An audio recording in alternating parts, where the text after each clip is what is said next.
We have another viewpoint just ahead. This one is Medicine Bow Curve, and it's named because it provides a view of the Medicine Bow Mountains, which extend all the way to Wyoming. It's the last view that we'll have in this direction, as once we round the hairpin turn, we'll start making our way west and then south for the rest of the journey. When the original Old Fall River Road was built, travelers used to go over the pass where the visitor center is, though there was no visitor center back then, and were able to continue to the small Poudre Lake, which we'll also see. That part of the road was torn up when this Trail Ridge Road was completed, but you can still hike the original route on the Ute Trail.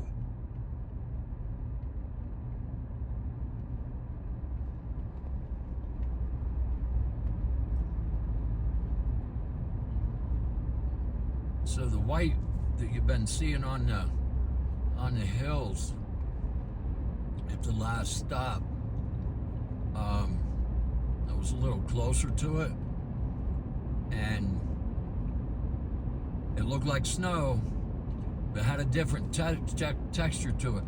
Almost looked like We should be plastic. enjoying a nice long view down this valley. The river that flows in that valley is called the Cache la Poudre River, and it was named by French fur trappers who were some of the first non-native people to see these lands. The name means hide the powder when translated to English. The dates are uncertain, but either in the 1820s or maybe the 30s, when these men were passing through here, they got caught in a severe snowstorm, which stopped their progress for a few days. They decided that their wagons were going to be a problem if there was going to be more snow, so they decided they needed to lighten their load. They dug pits beside the river and buried some supplies to hide them. A big part of the weight they offloaded was gunpowder. So that's where the name originates. Though we can't tell from here, you'll have to believe me when I tell you that the river flows in the opposite direction that we're traveling now. The river makes its way to Fort Collins and then eventually joins the Mississippi River system. The reason that I'm telling you this is because we're approaching the Continental Divide. The idea of the first road up here to the Alpine Tundra was that it gave opportunity to visitors to get to the divide, which is geologically significant. I'll explain more ahead. Pretty interesting stuff.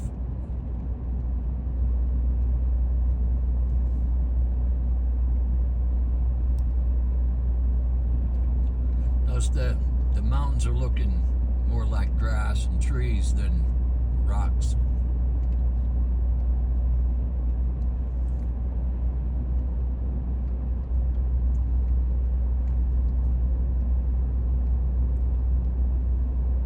As you can see, we have now dropped below the tree line, and we're leaving the tundra. I sure hope we had a good view today so you can appreciate what a unique environment it is, and especially that we can drive our cars through here. Just a couple of minutes ahead, we'll be alongside the small Poudre Lake.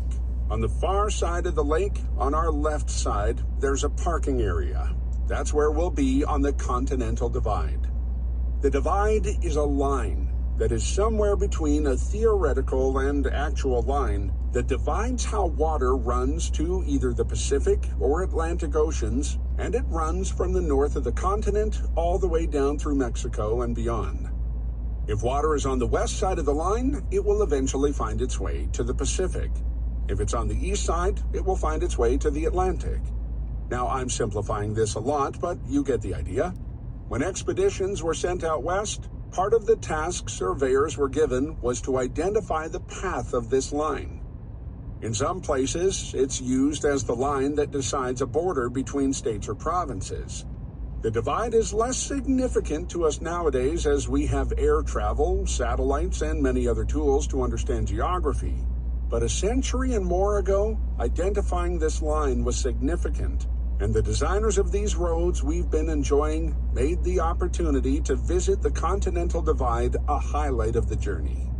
It was a part of the lure to come visit and make the trip. When we get to the parking lot at Milner Pass, there's a sign, and we can stand and straddle the Continental Divide.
patterns that'll help us descend into the valley. Just slow down on the approach to these corners and we'll be fine. If it starts to smell like our brakes are burning, might be a good idea to use your gears to slow down. Rocky Mountain National Park, like many pine forest areas in the West, has suffered from infestation by mountain pine beetles. We see quite a lot of dead lodgepole pines throughout this part of the drive. The beetles lay its eggs and larvae hatch under the bark, and that leads to all kinds of bad things, like loss of nutrients and dehydration of the tree. Two things kill the beetle: fire and prolonged periods of extreme cold during winter. Unfortunately, that's something that has not been happening in cycles in recent years. Studies indicate that the beetles are able to fly about 2/3 of a mile in search of new trees to infect. Some parks do prescribe burns to try to stop the beetles from migrating by making uninfected trees just too far away, like using burn barriers to control wildfires. But forest fires, even controlled ones, can be risky. Park officials here are hopeful that the worst part of the pine beetle problem in Rocky Mountain National Park is actually past its peak and now on the decline. In places outside the park where wood is harvested by the forest industry, the pine beetle is an economic problem. But the good news is that trees that have been infected and die do not lose the structural integrity and can still be used for construction. But you have to be able to convince the public that this is true. One of the byproducts of the lumber killed by beetles is that it develops blue staining. Some smart lumber mills have looked to market this as a special product, calling it beetle kill blue stain pine wood products. It can also be called denim pine, and it actually looks pretty cool when used for things like furniture, decorative paneling, and wainscoting.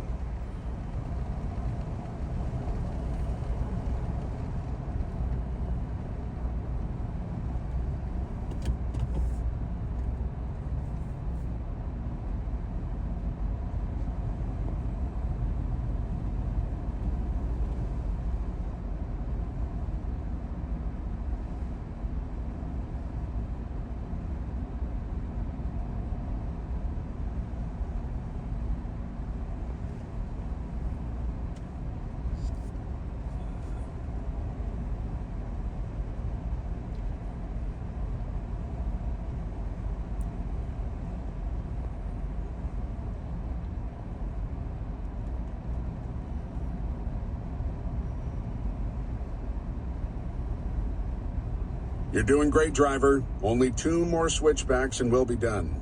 We'll then be driving in the Kawanichi Valley, and the rather innocuous-looking stream that we'll be following alongside is actually the early parts of the Colorado River. Yes, the Colorado River, the one that carved the Grand Canyon, but looks so meek here. There's no grand spot that is the official beginning. It simply starts from snowmelt from the Never Summer Mountains. Water in Colorado is a big deal, and it can be controversial. There are nearly 20 rivers whose headwaters are in Colorado, 20 rivers that originate in this state. And there's not one single river that flows through Colorado from another state. So the source of all water for the state and others downriver is either from rain or snow. There's a saying in Colorado that whiskey is for drinking, the water is for fighting. This is often true, as most of the water in Colorado is regulated by water rates. You may have noticed a horizontal scar on the hillside of the Never Summers when we saw them from Farview Curve. That is called the Grand Ditch. The Grand Ditch was one of the first water diversions in the state. It was dug by hand back in the late 1800s before the national park was established. It was created to divert snowmelt from the Never Summers into the Poudre, which then flows on to the eastern plains.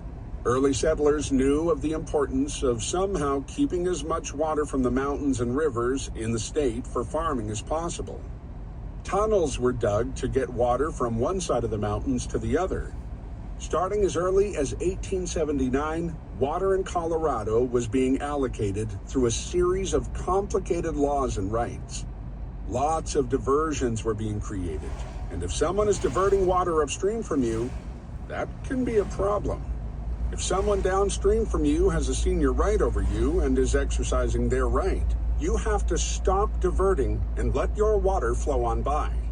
The #1 water right on the Colorado River is a power plant in Glenwood Canyon. If they call for the water, all diversions must stop, allowing all of the water to flow on down. It's complicated, I know. The Colorado River, which starts right here above the Comanche Valley, flows 1,450 miles through mountains, canyons, and 3 major deserts. It feeds the Imperial Valley in California, which sustains a multi-billion-dollar agriculture industry. More water is distributed from the Colorado River Basin than any other river basin in the world. So with that, bottoms up. Let's take a drink of water.